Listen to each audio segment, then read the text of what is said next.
ही एक अशी कथा आहे. गरीब वडिलांनी मुलाला चांगलाच धडा शिकवला. स्वतःची इज्जत वाचवण्यासाठी मुलामुळे लोकांसोबत खोटं बोलावं सांगावं लागलं की औषधांवर पैसे गेले म्हणायला. तर मी IAS मुलाचा बाप आहे, पण खिशात साधी दमडीही नाही. हे बोलता बोलता त्यांचे डोळे पाणवले.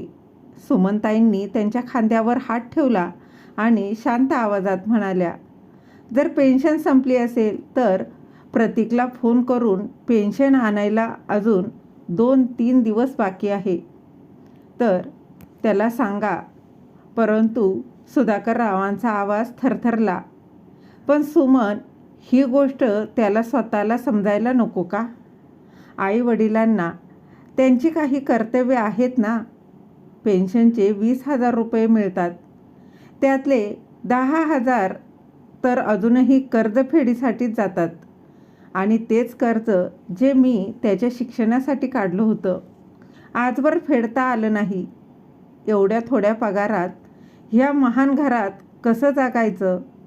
ज्याचं करिअर घडवण्यासाठी आपण आपल्या इच्छांचा गळा दाबला आणि तोच आज वेगवेगळ्या बंगल्यात अगदी सुखाने राहतोय. का सुमन, म्हातारपणी आपल्याला मुलाची गरज नव्हती का? त्यांच्या प्रत्येक शब्दातून कडवटपणा अगदी ओसंडून वाहत होता.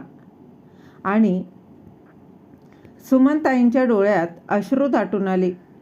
पण त्यांनी कसंबसं स्वतःला सावरलं आणि जबरदस्तीने हसू आणत नवऱ्याला समजावत म्हणाल्या, तुम्हाला माहिती आहे का, आजकालची मुलं स्वतःच्या मर्जीने जगतात.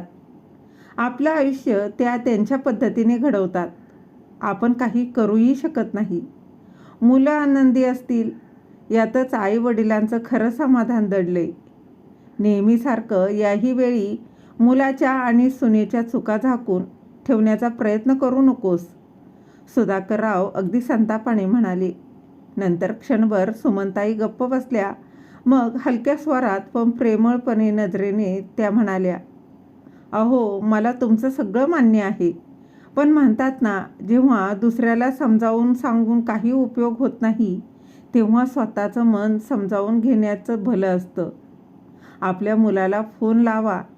त्यांनी मोबाईल सुधाकररावांच्या हातात ठेवला आणि शेजारी सोफ्यावर येऊन बसल्या. सुधाकररावांनी फोन लावला. रिंग वाजत होती आणि तशीच रिंग वाजत राहिली, पण कोणीही फोन उचलला नव्हता. कितीतरी वेळ प्रयत्न करून शेवटी प्रतीकने तो फोन उचलला. सुधाकरराव काही बोलण्याआधीच तो मोठ्या आवाजात म्हणाला, बाबा, माझ्याजवळ अजिबात वेळ नाही, मी उद्या फोन करतो. आणि काही क्षणातच तो फोन ठेवून त्यांनी दिला. सुमनताई म्हणाल्या, काय झालं, उचललाच नाही का फोन? फोन तर उचलला, पण तुझ्या लाडक्या मुलाजवळ वेळ नाही म्हणतो, उद्या बोलतो. सुमनताई अगदी शांतपणे म्हणाल्या, ठीक आहे, काहीच हरकत नाही. मोठा ऑफिसर झालाय, महत्त्वाच्या कामात गुंतला असेल. मी तुमच्यासाठी चहा घेऊन येते, असं म्हणून त्या उठून गेल्या. दुसऱ्या दिवशी सुधाकरराव दिवसभर मुलाच्या फोनची वाट पाहत बसले, पण त्याचा काही केल्या आला नाही. ते उदास स्वरात म्हणाले, एवढ्या कोणत्या महत्त्वाच्या कामात इतका व्यस्त आहे जो आपल्या आईबापाला साधा एक फोनही करू शकत नाही? आणि इतक्यात फोनची रिंग वाजली. पहा, आपला मुलगा एवढाही वाईट नाही जेवढं तुम्ही समजताय, सुमनताई हसत हसत त्या म्हणाल्या. सुधाकरराव कठोर स्वरात म्हणाले, अगं नाही, हा प्रतीकचा फोन नाही आहे, हा तर सावंत दादा यांचा फोन आहे, आपले जुने शेजारी, असं म्हणून त्यांनी फोन उचलला. अरे सुधाकर, कसा आहेस? तुझी तब्येत ठीक आहे ना? हो हो, मी ठीक आहे, सुधाकररावांनी उत्तर देत म्हणाले. आणि तब्येत ठीक आहे, मग काल पार्टीला का नाही आलास? सुधाकरराव दचकल्यासारखे म्हणाले. पार्टी? कोणती पार्टी? सावंतदादा हसून म्हणाले, अरे वा, कमाल करतोयस तू. तू तर सुधाकर, काल तुझ्या मुलाच्या लग्नाच्या वाढदिवसाची पार्टी होती ना? हे ऐकताच सुधाकररावांच्या अंगातील सारी ताकद जणू गळूनच गेली होती. त्यांच्या पायाखालची जमीन सरकल्यासारखं झालं. अंगभर रक्त सळसळू लागलं. ते एकदम स्तब्ध झाले. काय झालं रे? सुधाकर गप्प का झालास? सावंतदादा विचारू लागले. सुधाकरराव कसंबसं स्वतःला सावरत म्हणाले, हो, मुलाने बोलवलं होतं खरं, पण माझं डोकं खूप ठणकत होतं, म्हणूनच मनच नव्हतं जाण्याचं. शिवाय मला घरचं जेवणही बरं वाटत नव्हतं. आणि मला घरचं जेवणच बरं वाटतं, सावंतदादा खुशीने म्हणाले. एक गोष्ट मानायलाच हवी सुधाकर, आज तुझा मुलगा एवढा मोठा झाला आहे, हे सगळं तुझ्या वर्षानुवर्षाच्या कष्टाचं फळ आहे. मोठ्या लोकांमध्ये उठत बसत आहे. त्याची आणि ऐकत्याची नुकतंच प्रमोशनही मिळालं आहे असं मी ऐकलं आहे. सुधाकरराव यांच्या डोळ्यात पाणी दाटून ऐकत होते. फोन ठेवताच सुमनताई म्हणाल्या, तुम्ही खोटं का बोललात? डोकं कधी दुखत होतं? सुधाकरराव दीर्घ उदास आणि श्वास टाकत म्हणाले, सुमन, काल आपल्या मुलाच्या लग्नाचा वाढदिवस होता. त्याने आपल्या मित्रांसाठी आणि मोठ्या लोकांसाठी 5 स्टार हॉटेलमध्ये पार्टी दिली होती आणि म्हणूनच त्याला आपल्याशी बोलायलाही वेळ मिळाला नाही. हे ऐकून सुमनताई हळूच म्हणाल्या, अहो हो, काल तर 29 तारीख होती ना. आपणच शुभेच्छा द्यायला विसरलोत, म्हणून तो रागवला असेल कदाचित. तेव्हा सुधाकरराव अगदी संतापाने भडकले. सुमन, अगं सुमन, तू तर हद्द करतेस बघ. आपण शुभेच्छा दिल्या नाहीत म्हणून त्याने आपल्याला बोलवलं नाही. खरंच असंच आहे का की त्या थकाकीत सोसायटीच्या लोकात आपण गेल्यानं त्याच्या प्रतिष्ठेला थोडा धक्का बसेल? सावंत म्हणत होते, शहरातील मोठमोठी श्रीमंत लोक आले होते त्या पार्टीला आणि आपण मात्र बाहेर ठेवलेले. सुधाकरराव त्यांच्या डोळ्यातून अश्रू गळू लागलं आणि ते आपल्या बायकोला सगळं काही सांगत होते. तेवढ्यात त्यांच्या मोबाईलवर एकामागून एक नोटिफिकेशन येऊ लागलं. पाहिलं तर सावंतदादांनी रात्रीच्या पार्टीचे फोटो, व्हिडिओज ते देखील पाठवले होते. फोटो पाहत पाहत सुधाकरराव आणि सुमनताईंचे डोळे आता विसरले आणि पार्टी तर अफाटच होती. मोठमोठे सेलिब्रिटी, मंत्री, प्रतीकचं मित्रमंडळ आणि सुनेचे आईवडीलसुद्धा उपस्थित होते. मध्यभागी ठेवलेला भला मोठा केक आणि तो कापताना सुनेचे आईवडील मुलांचे शेजारी हसत हसत उभे होते. हे दृश्य पाहता सुधाकरराव आणि सुमनताईंना जणू जमिनीत गाडून टाकलं गेलं असंच वाटत होतं. 2 दिवस कसंबसं संसार रेटला. 3ऱ्या दिवशी पेन्शन आली तेव्हा सुधाकररावांनी पहिल्या भाजीवाल्याचे थकलेले पैसे दिले आणि परतीला जाताना ते नेहमीप्रमाणे फळांच्या दुकानावरती थांबायचे. दुकानदार अमित त्यांना पाहतच खुर्चीतून तोही उठला आणि सरळ त्यांच्या पाया पडला.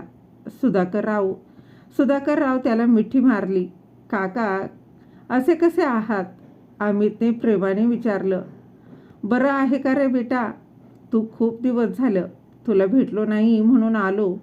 तुझा कामधंदा कसा चाललाय? काका, सगळे तुमचे उपकार आणि देवाची कृपा. अगदी छान चाललंय बघा, अमित नम्रपणे म्हणाला आणि त्यांच्यासाठी फळं कापू लागला. अरे अमित, हे काय करतोयस? मला काहीही खाण्याची इच्छा नाही. बघ काका, थोडं तरी खा ना. बघा ना, कितीच अशक्त दिसतायस तुम्ही. असं म्हणून त्याने फळांची पिशवी त्यांच्या हातात दिली. सुधाकरराव घाबरले. पण बाळा, एवढे पैसे होते ते तर सगळे संपले. तेव्हा अमित अगदी गंभीर स्वरात म्हणाला, काका, आज मी उभा आहे ते फक्त तुमच्या आणि तुमच्यामुळेच. 8 वर्षापूर्वी वडील गेले आहेत माझे. आई आजारी होती, माझ्या खिशात दमडीही नव्हती. आईला दवाखान्यात न्यायचं म्हणून चोरी करण्याचाही विचार केला होता, पण त्या काळोखात तुम्ही प्रकाश दिलात. आईच्या उपचारासाठी मदत केलीत. एवढंच नव्हे तर हे दुकान सुरू करायलाही पैसे तुम्हीच दिलेत. तुमच्याच त्या उपकारामुळेच त्या उपकाराचं ऋण म्हणून आयुष्यभर कधीही मी फेडू शकणार नाही. आणि हे ऐकून सुधाकररावांच्या डोळ्यात पाणी आलं. थोडा वेळ अमित जवळ बसून ते घरी परतले. काही दिवस असेच निघून गेले. एके सकाळी फेरफटका मारून ते घरी आले. अगं सुमन, अजून झोपलीस? तब्येत बरी नाही का? माहीत नाही का छातीत जळजळ होते. कितीदा सांगितलं डॉक्टरांना दाखवून घे, पण तू ऐकतच नाहीस.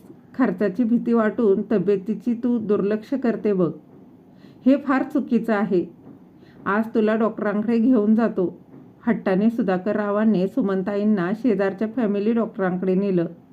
तपासणी झाली. तपासणी केल्यानंतर डॉक्टर गंभीर अगदी चेहऱ्याने म्हणाले, गोष्टी साध्या नाहीत. मोठ्या हॉस्पिटलमध्ये लगेच दाखल करा. सुधाकररावांचं मन काळजीने पिळून टाकलं गेलं. मोठ्या हॉस्पिटल आणि प्रचंड खर्च.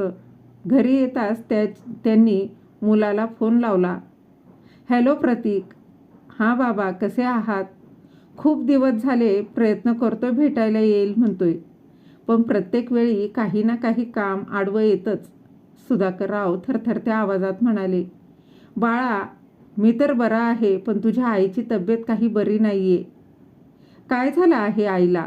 प्रतीकने अगदी काळजीने विचारलं. तेव्हा सुधाकररावांचा कंठ अगदी दाटून आला. माहीत नाही रे बाळा. काही दिवसापासून ते खूप आजारी आहे.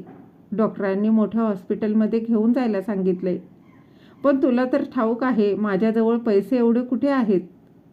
पैसे नाहीत बाबा. आईला डॉक्टरांकडे लगेच घेऊन जा. मी त्यांच्याशी बोलतो, ठीक आहे?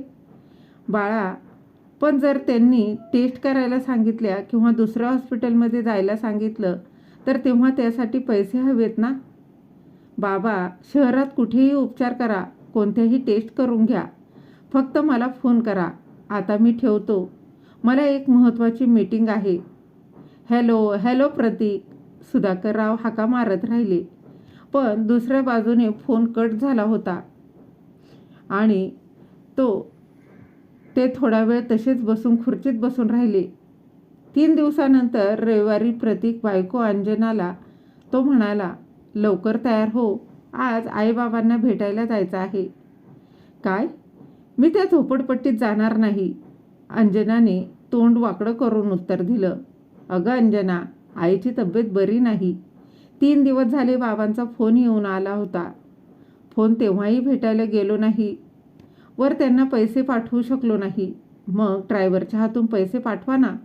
मला सोबतही घेऊ नका. पण आईची विचारपूस करायला तर जायला हवं ना. खरं सांगायचं तर एक गोष्ट बरीच झाली. बाबांनी पुन्हा फोन केला नाही. नाहीतर माझ्याजवळ त्यांच्याकडे जाण्या इतकाही वेळ नव्हता. हे ऐकून अंजनाचा चेहरा फिकट पडला. ती घाबरून म्हणाली, अहो, 2 दिवसांपूर्वी बाबांचा फोन माझ्या मोबाईलवरती आला होता. मी सांगायलाच विसरले. काय एवढी मोठी गोष्ट तू कशी काय विसरलीस? प्रतीक अगदी रागाने तो तिला म्हणाला. अहो, तेव्हा तुमची मीटिंगमध्ये होत्यात ना तुम्ही. बाबांना तुमच्याशी बोलायचं होतं. मी त्यांना सांगितलं पुन्हा फोन लावते म्हणून, पण मला वाटलं इतकं काही नाही महत्त्वाचं. तेवढं महत्त्वाचं नसेल म्हणून प्रतीकने क्षणाचाही विलंब न करता वडिलांना फोन केला.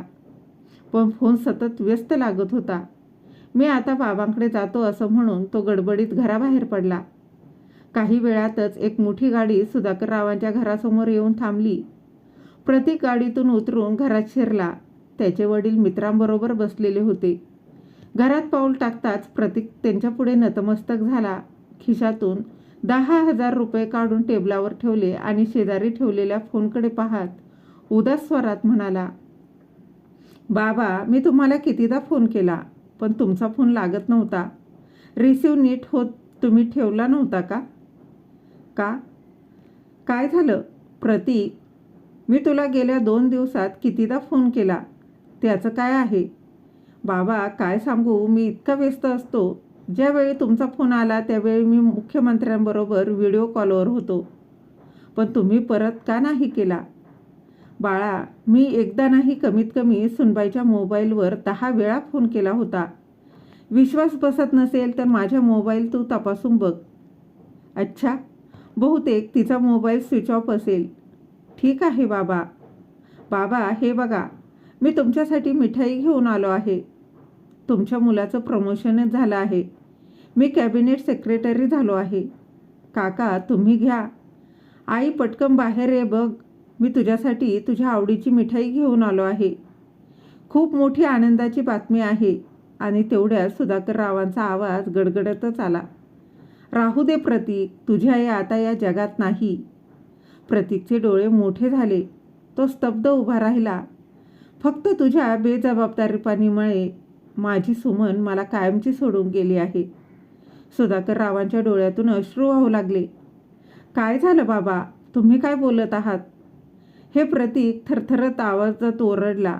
तेव्हा शेजारी बसलेले कृष्णाजी शांतपणे म्हणाले, प्रतीक, तुझ्या बाबांनी डॉक्टरांकडे कसं करून सल्ला घेतला होता. त्याने मोठ्या हॉस्पिटलमध्ये जायचं सांगितलं, पण पैसे नसल्यामुळे तुझ्या आईला तिथेच ॲडमिट करून ठेवलं होतं. आणि तुझा म्हातारा बाप डॉक्टरांच्या दारात उभा राहून हात जोडून विनंत्या करत राहिला होता. पण पैसे मिळाल्याशिवाय ते इलाज करायला तयारच नव्हते. हे ऐकताच प्रतीकच्या पायाखालची जमीनच सरकली. तो डोके धरून जमिनीवरती बसला. आज त्याची आई त्याच्या बेजबाबदारपणामुळे ह्या जगाचा निरोप घेऊन गेली होती. तो थरथरत्या आवाजात म्हणाला, आणि आईचा अंतिम संस्कार? बाबांचा शांत पण कठोर आवाज उमटला. तुझ्या आईचा अंत्यसंस्कार परवाच केला आहे. हे ऐकताच प्रतीकच्या डोळ्यातून अश्रू वाहू लागले. तो ओरडत म्हणाला, सांगितलं का नाही बाबा? मला असं का केलं तुम्ही? सांगा ना. सुधाकर रावांचा स्वर जागा झाला. प्रतीक, माझ्याजवळ मदतीसाठी भरपूर लोक आहेत, परंतु गरजेच्या वेळी जर तू इथे असतास तर आज माझी सुमन माझ्याबरोबर असती. आता निघ इथून, आणि हो, हे तुझे पैसे घेऊन जा. मला पैशांची नाही तर सोबतीची गरज होती, जी तू दिली नाहीस. उदास मनाने प्रतीक घरी परतला. स्वतःशी पुटपुटत म्हणाला, बाबा, असं कसं करू शकता? आईचं शेवटचं दर्शन देखील मला करता आलं नाही. प्रतीकचे शब्द ऐकून त्यांची बायको अंजना ती हळूच म्हणाली, पण प्रतीक, बाबाने अंतिम संस्कार एवढ्या घाईत का केलं असेल? प्रतीकने ताडकन उत्तर दिलं, अंजना, जर तू फोन उचलला असतास तर ही वेळ आलीच नसती. गप्प बस. बघ, तुझ्या फोनमध्ये 10 मिस कॉल आहेत बाबांचे. अंजना गोंधळली, पण हे कॉल अनोळखी नंबरवरून आले आहेत. मला काय माहीत हे तुझे बाबांचा फोन आहे. तुझे बाबा मला फोन करत आहेत. अशातच 2 दिवस गेले. आणि 2 दिवस गेले. अचानक प्रतीकच्या सासऱ्यांचा फोन आला. फोन अंजनाने उचलला. अंजना बाळा, पटकन TV लाव. का बाबा, काय झालं? प्रश्न विचारू नकोस. लगेच न्यूज चॅनल लाव. अंजना घाईघाईत TV चालू करते. समोर धक्कादायक बातमी झळकत होती. न्यायालयाने आज एक ऐतिहासिक निर्णय दिला आहे.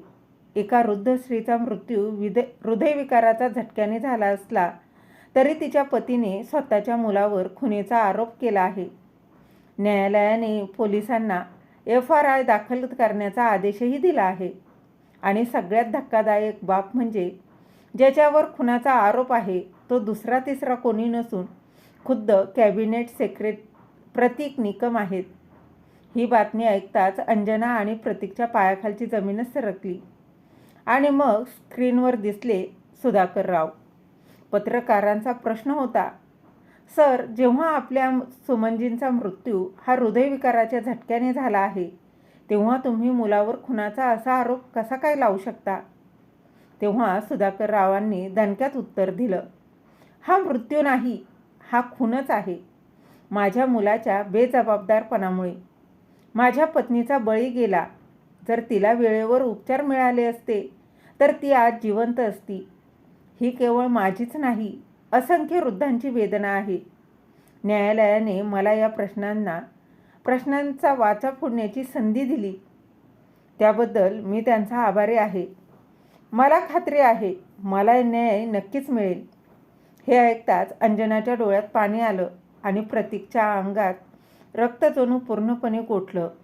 घरी परतल्यावर सुधाकर रावांना प्रतीकचा फोन आला. हॅलो बाबा, तुम्ही तुमच्या मुलाशी असं कसं करू शकता? सुधाकर रावांचा आवाज थंड आणि निर्विकार होता. बेटा, आता आपण न्यायालयातच भेटूया. फोन ठेवून ते हळूहळू आराम खुर्चीवर बसले.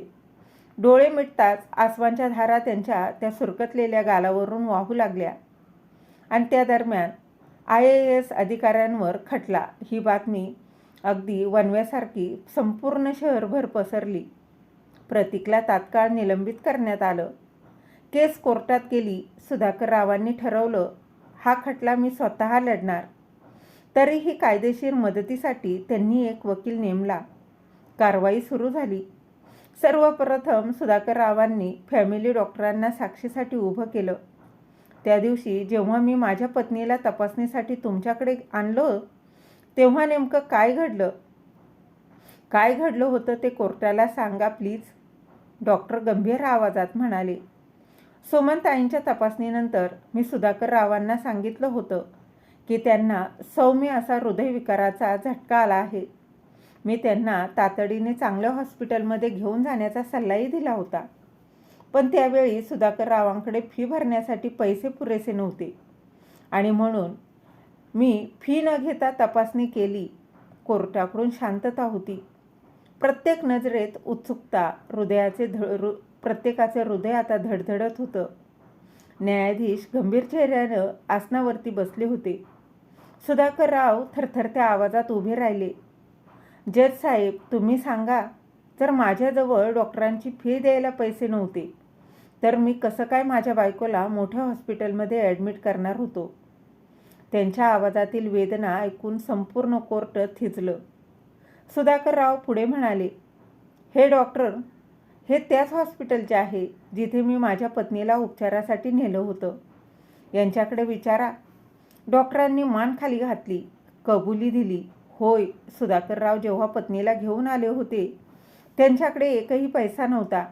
रुग्णालयाच्या नियमानुसार फीशिवाय उपचार करणं शक्यच नव्हतं. त्यांनी आम्हाला सांगितलं की त्यांचा मुलगा IAS आहे, तो दुसऱ्या दिवशी पैसे भरेल. परंतु जेव्हा आम्हाला आमची मुलाशी बोलण्याची मागणी केली तेव्हा त्यांनी वारंवार फोन कट केले, तरी मुलगा फोनवर आला नाही.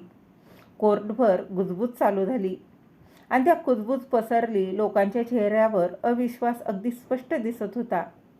सुधाकरराव अगदी ते गहिवरून गेले. त्यांनी हात जोडून आर्त आवाजात सांगितलं, जज साहेब, त्या रात्री मी प्रतीकला कित्येकदा फोन केला पण त्यांनी एकदाही माझा फोन उचलला नाही. शेवटी सुनबाईंना मी फोन केला, अंजनाला, पण तिने प्रत्येकपणे उत्तर दिलं, प्रत्येक कामात व्यस्त आहे. मी प्रतीक व्यस्त आहे असं उत्तर दिलं. मी सांगणारच होतो की इथे आपत्कालीन परिस्थिती आहे, पण काहीही न ऐकता तिने फोन कट केला. जज साहेबांनी डॉक्टरांनी उपचार नाकारले आणि मी बायकोला घेऊन सरकारी हॉस्पिटलकडे निघालो. पण मधल्या वाटेतच तिची ही तब्येत इतकी बिघडली की माझ्या डोळ्यासमोरच तिचा प्राण तिने सोडले. कोर्टात बसलेल्या लोकांच्या डोळ्यात अश्रू चमकले. इतक्यातच प्रतीकचा वकील जोरात उभा राहिला. पण मिस्टर सुधाकर, तुम्ही रुग्णालयात अजून थांबायला हवं होतं. पुन्हा एकदा फोन केला असता प्रतीकने नक्कीच तो बोलला असता. खरंच तर तुमच्या घाईगडबडीमुळेच तुमच्या पत्नीचा मृत्यू झाला आहे. संपूर्ण कोर्टात चीड उसळली. लोक कुजबुजू लागली. काय निर्लज्ज बोलतोयस? सुधाकरराव अचानक संतापाने उभे राहिले. त्यांचा आवाज अंगावर काटा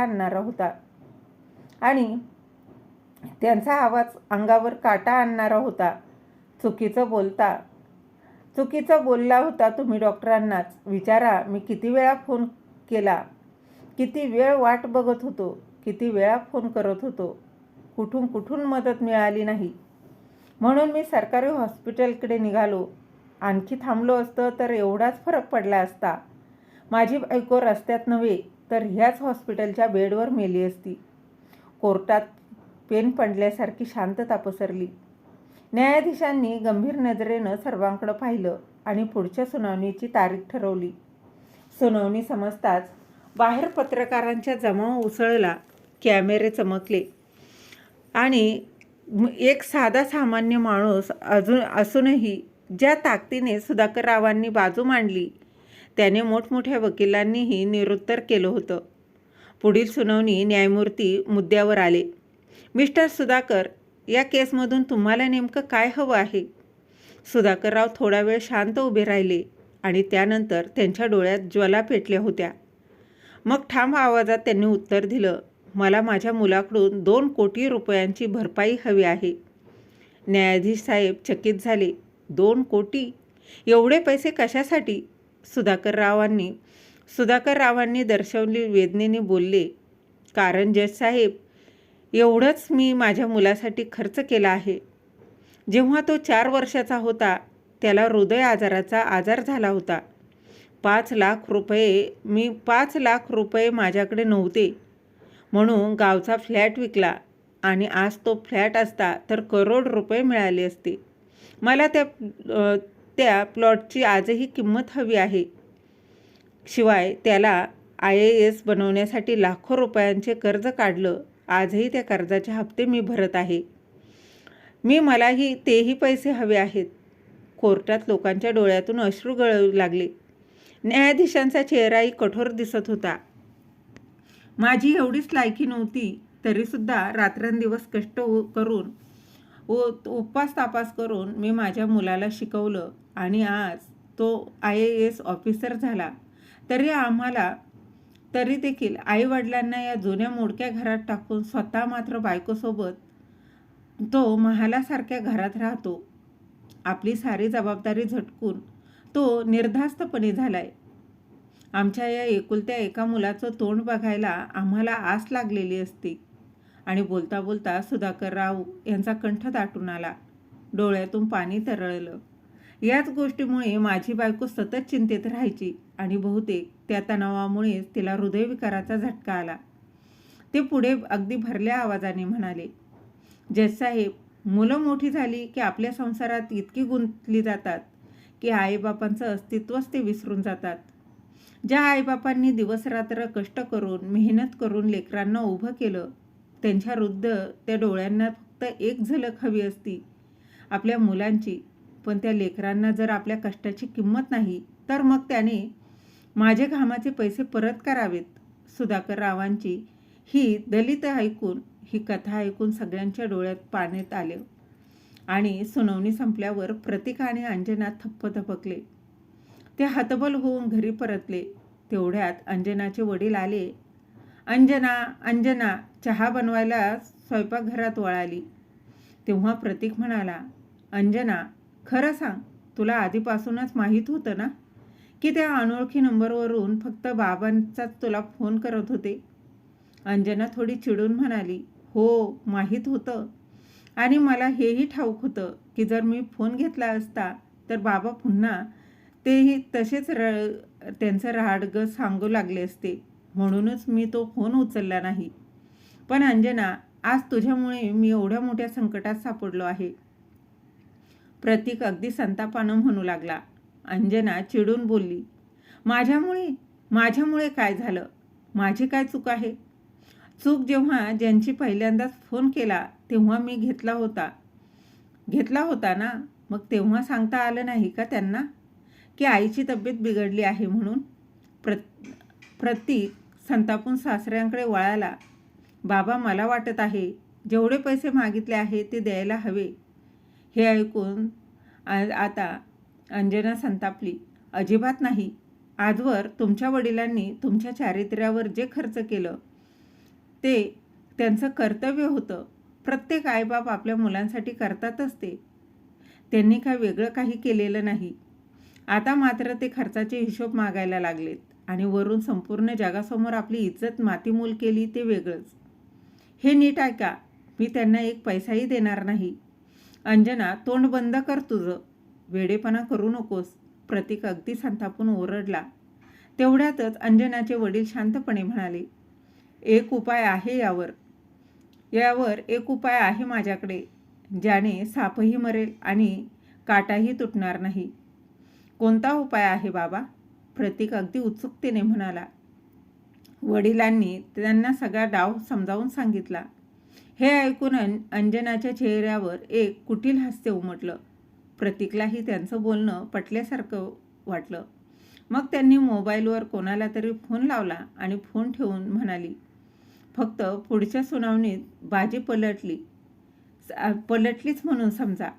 पुढच्या सुनावणीत जेव्हा सुधाकरराव कोर्टामध्ये आले तेव्हा पत्रकारांनी त्यांना घेरलं. कॅमेऱ्यात आवाज झाला. कॅमेऱ्यात आवाज घुमला.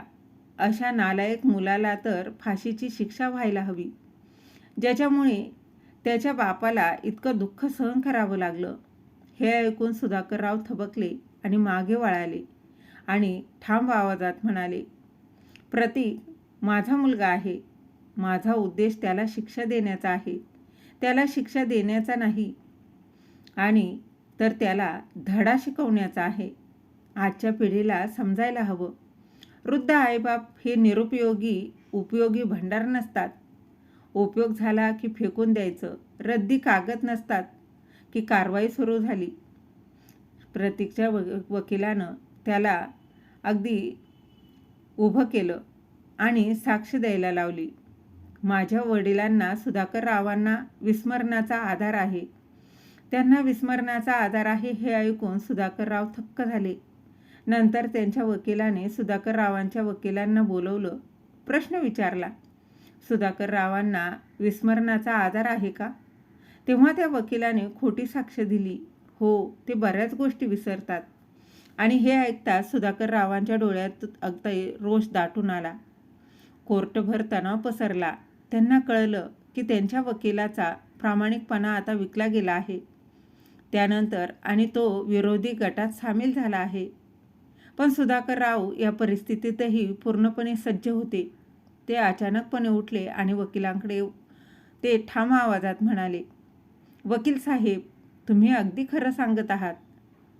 मला विसरण्याचा आधार आहे म्हणे इतकंच नाही तर मला हेही आठवत नाही की ही केस मी नेमकी कधी दाखल केली होती. पण तुम्हाला तर आठवत असेल. सुधाकररावांचं बोलणं ऐकून वकील गोंधळला. डोकं चोळत तो म्हणाला, कदाचित 10 किंवा 15 डिसेंबरला नाही, बहुतेक 20 डिसेंबरला.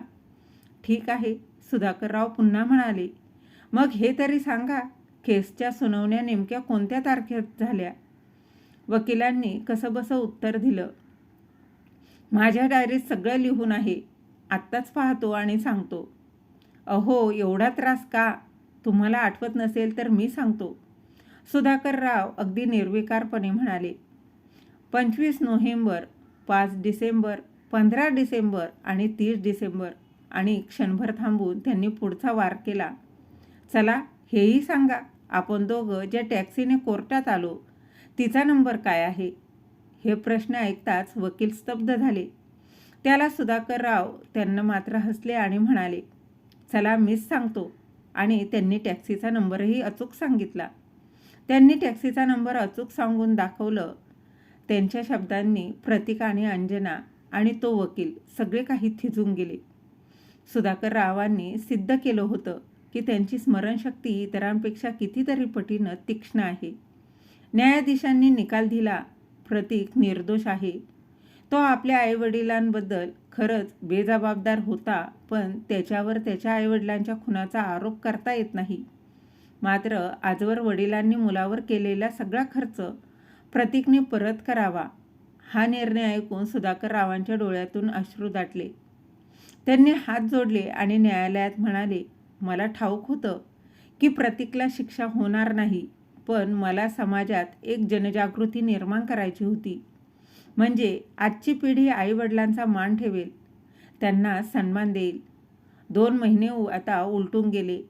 एके दिवशी प्रतीकला फोन आला, हॅलो प्रतीक बाळा, वाढदिवसाच्या खूप साऱ्या शुभेच्छा. प्रतीक दचकलाच, कारण हा आवाज दुसरा तिसरा कोणाचाही नसून त्याची आई सुमनताईंचा होता. आई तू जिवंत आहेस. प्रतीकच्या त्या थरथरत्या ओठातून शब्द बाहेर पडले. तेवढ्यात दुसऱ्या बाजूने सुधाकररावांचा आवाज आला, हो प्रतीक बाळा, तुझी आई जिवंत आहे. तुला सोडून ती कधीच कुठेच गेली नव्हती. मी जगासमोर खोटं बोललो. हे ऐकताच प्रतीकच्या डोळ्यातून आनंद वाहू लागला. आनंद अश्रू आले आणि त्याचा आनंद सुरू झाला. समोर उभी असलेली अंजना ती काही समजू शकत नव्हती. तेव्हा प्रतीकने तिला सारी गोष्ट सांगितली. तेव्हा अंजना संतापाने ओरडून, तुमच्या वडिलांनी हे फार मोठी चूक केली आहे. आता मी त्यांना दाखवते कोर्टात कोणाला कसं फसवलं. हे ते काय बोलत आहेत? अंजना, प्रतीक अचंबित झाले. तुम्हाला अंदाज आहे का तुमच्या खोटेपणामुळे आमची किती बदनामी झाली आहे? प्रत्येक सोशल मीडियावरती, प्रत्येक चॅनलवरती आपल्याला चाललं आहे, आपलीच चर्चा चालू आहे. बाहेर कुठं गेलं की लोक माझ्याकडे बोट दाखवतात. आता तर घराबाहेर पडणंही कठीण झालं आहे. मी त्यांना तुरुंगात पाठवल्याशिवाय आता मी गप्प राहणारच नाही. अंजना शांत हो. प्रतीकने समजवण्याचा पूर्णपणे प्रयत्न केला. अजिबात नाही. आता बघा मी काय काय करते ते. असं म्हणून अंजनाने आपल्या वडिलांना फोन लावला आणि दुसऱ्या दिवशी पोलीस सुधाकर रावांना अटक करून कोर्टात घेऊन आले. मीडियाने प्रश्नांचा भडीमार केला. अहो काका, तुम्ही असं का केलं? लोकांना तुमच्यावर किती विश्वास होता. सुधाकर राव मात्र शांतपणे हसले. मी काहीच चुकीचं केलेलं नाही. कोर्टाने संपूर्ण सत्य विचारलं तेव्हा सुधाकर राव सांगू लागले, तेव्हा माझ्या पत्नीला एका हॉस्पिटलमध्ये उपचार देण्यास नकार दिला होता. तेव्हा मी तिला रिक्षात बसून दुसऱ्या हॉस्पिटलमध्ये नेत होतो तेव्हाच ती बेशुद्ध पडली आणि मी तिला रस्त्यातूनच अमितला फोन केला. तोच अमित ज्याला मी अनेक वर्षापासून पूर्वी थोडी थोडी मदत केली होती. तो धावून माझ्या मदतीला आला आणि माझा मुलगा माझ्या रक्ताचा अंश. पण माझ्या वेदनेत त्याला काहीच पडलेलं नव्हतं. त्याला त्याचं काहीच महत्त्व नव्हतं. आणि त्या क्षणी अमितने धडपड करत पैसे भरले.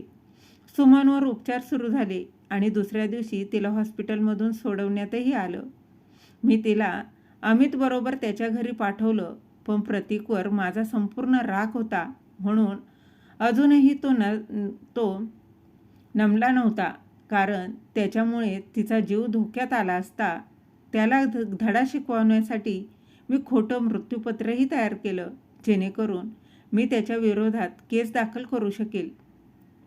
ही सगळी कबुली ऐकून अंजनाचे डोळे लाल करून तिने रागाने उठली आणि म्हणाली, पहा जज साहेब, आता सगळं उघड झालं आहे. हे आईबाप आपल्या मुलगा आणि सुनेबद्दल इतका द्वेष बाळगतात की संपूर्ण शहरात त्यांच्या सन्मानाची धूळशान झाली आहे. माझी विनंती आहे जज साहेब, त्यांना कठोरातली कठोर शिक्षा द्यावी आणि खोटं बोलून जे पैसे त्यांनी घेतले आहेत ते व्याजासह परत मिळवून द्यावेत. हे ऐकून आतापर्यंत शांत बसलेल्या सुमनताईंना आता काही सहन झालं नाही. त्या कटघरात आल्या आणि ठाम आवाजात म्हणाल्या, आमचा मुलगा प्रतीक आमच्या लग्नाला 5 वर्ष झाल्यावर जन्माला आला. त्याच्यासाठी मी किती नवस केले, किती उपवास केले, किती पूजा अर्चा केली. शेवटी देवाने आमची प्रार्थना ऐकला आणि हा मुलगा दिला. एवढ्या नवसाने मिळालेलं लेकरू, एवढ्या प्रेमाने वाढवलेला मुलगा, त्याचा तिरस्कार आम्ही कसा करू शकतो? मुलगा मोठा ऑफिसर झाला, दूर गेला, तरी आमचं त्याच्यावरचं प्रेम कधीही कमी झालं नाही. आईचं बोलणं ऐकताच प्रतीकच्या डोळ्यात पाणी आलं आणि सुमनताई पुढे म्हणाल्या, आणि राहिली गोष्ट सुनेची, तर प्रतीक 6 महिन्यांनी एकदा आम्हाला भेटायला यायचा, पण आमची सून कधीही आली नाही. तिला बेसनाचे लाडू, चकली, चिवडा आवडतात म्हणून मी नेहमी तिच्यासाठी बनवून पाठवायची. एकदा ती गंभीर आजारी पडली होती, तेव्हा तिचे सासरे अनवाणी पायाने कुलस्वामींच्या पाया पडायला गेले, तिच्या दर्शनालाही गेले, तिच्या जीवासाठी प्रार्थना करायला. आणि आज तीच आम्ही तिचा द्वेष करतो असं म्हणते. यानंतर सुमनताईंनी अंजनाला थेट उत्तर दिलं, अंजना, जे पैसे तू तुझ्या सासऱ्यांकडून मागत आहेस ना, त्यामधला एकही रुपया त्यांच्या नावावर नाही. एवढंच काय, त्यांनी तर आपलं जुनं घरसुद्धा विकून टाकलं आहे. हे ऐकून अंजनाचा वकील संतापून म्हणाला, खोटं, एकदम खोटं. असं होऊच शकत नाही. एवढे पैसे तुम्ही कुठे खर्च केले? तेव्हा सुमनताई शांत आणि ठाम आवाजात म्हणाल्या, हे सर्वस्वी खर्च माझ्या नवऱ्याने त्या पैशामधून एक भव्य वृद्धाश्रम उभारलं, जिथे ज्या लेकरांनी आपल्या आईवडिलांना घरातून हाकलून दिलं आहे, ते म्हातारे कोतारे सामान्य माणसं सुखाने राहू शकतात. त्यांना माहीत होतं की त्यांनी एक अपराध केला आहे आणि एक दिवस हे पण सत्य जगासमोर येणारच आहे. पण त्यांनी त्यांच्या मनातील खंत वेगळी होती. त्यांनी लाखो वृद्धांची वेदना, त्यांचं दुःख जगासमोर आणायचं होतं आणि त्यांच्या या ध्येयात ते यशस्वी झाले. कोर्टात बसलेली लोक टाळ्यांचा कडकडाट करू लागले. कदाचित त्या क्षणी अंजनाच्या कठोर हृदयालाही झिंझिण्या आल्या. ती थरथरत्या आवाजात उठली आणि म्हणाली, जज साहेब, मी केस मागे घेत आहे. असं म्हणत ती जागेवर मान खाली घालून आपल्या जागेवर बसली. तेव्हा जज साहेब गंभीर आवाजात म्हणाले, केस परत घेतली गेली आहे, पण सुधाकर रावांनी जे केलं त्याला कोर्ट माफ करू शकत नाही. त्यामुळे त्यांना 3 महिन्यांच्या साध्या तुरुंगवासाची शिक्षा दिली जाते. सुधाकर रावांनी ती शिक्षा हसत हसत स्वीकारली. 3 महिन्यानंतर जेव्हा ते तुरुंगातून बाहेर आले तेव्हा थेट आपल्या वृद्धाश्रमाकडे निघून गेले. त्यांचा मुलगा आणि सून धावत आले, माफी मागण्यासाठी धावत आले आणि जुन्या कडू आठवणी विसरून त्यांना घरी घेऊन जाण्याची विनंती करू लागले. पण सुधाकर रावांनी प्रेमाने माफ केलं, पण घरी जाण्यासाठी त्यांनी स्पष्टपणे नकार दिला. आता माझं उरलेलं आयुष्य त्या वृद्धाश्रमातच, त्या वृद्धांसोबत, माझ्या लोकांसोबतच जाईल, असं म्हणत ते ठामपणे म्हणाले. काही दिवसांनी ते जज साहेब वृद्धाश्रमाला भेट द्यायला आले. त्यांनी सुधाकर रावांचा खटला ऐकला होता. आता आश्रमाचं वातावरण पाहून त्यांचे डोळे पाणवले. तिथे आजारी वृद्धांसाठी डॉक्टर, नर्सची व्यवस्था केली होती. त्या प्रत्येक वृद्धाची अगदी मुलासारखी ते काळजी घेत होते. आश्रमात घरच्यांसारखं वातावरण तयार झालं होतं. सुधाकर रावांनी जजसाहेबांना पाहून आश्चर्याने विचारलं, साहेब, तुम्ही इथे? तेव्हा जजसाहेब भाऊक होऊन म्हणाले, सुधाकरजी, मी तुमचा आभार मानायला आलो आहे. कारण माझा मुलगा दिल्लीला नोकरी करत आहे. नोकरी करत होता. महिन्यातून 1-2 वेळा तोही कसाबसा फोन करायचा, पण तुमचीच केस समोर आल्यानंतर तो मला दिवसातून 2-3 वेळा फोन करतो. एवढंच नव्हे तर दर महिन्याला आपल्या बायकोला, मुलांना घेऊन तो मला भेटण्यासाठी येतो. माझं आयुष्य बदलले आणि त्याचं सगळं श्रेय तुमच्या त्यागाला आहे. म्हणून जजसाहेब सुधाकर रावांच्या गळ्यात पडले आणि त्या क्षणी सुधाकर रावांच्या चेहऱ्यावर शांत आणि स्मित हास्य होतं आणि डोळ्यातून समाधानाचे, आनंदाचे अश्रू ओघळत होते. तर मग मित्र आणि मैत्रिणींनो, सुधाकर रावांनी केलं ते योग्य होतं की अयोग्य, कमेंटमध्ये नक्की सांगा. सुधाकर रावांनी आणि सुमनताईंनी मुलाला जी काही शिक्षा दिली, त्याला जो काही धडा शिकवला, त्याबद्दल तुमचं काय मत आहे कमेंटमध्ये नक्की कळवा. आणि कथा आवडली तर कथेला लाईक, शेअरसुद्धा नक्की करा. भेटूया अशाच एका नवीन कथेसोबत. तोपर्यंत धन्यवाद.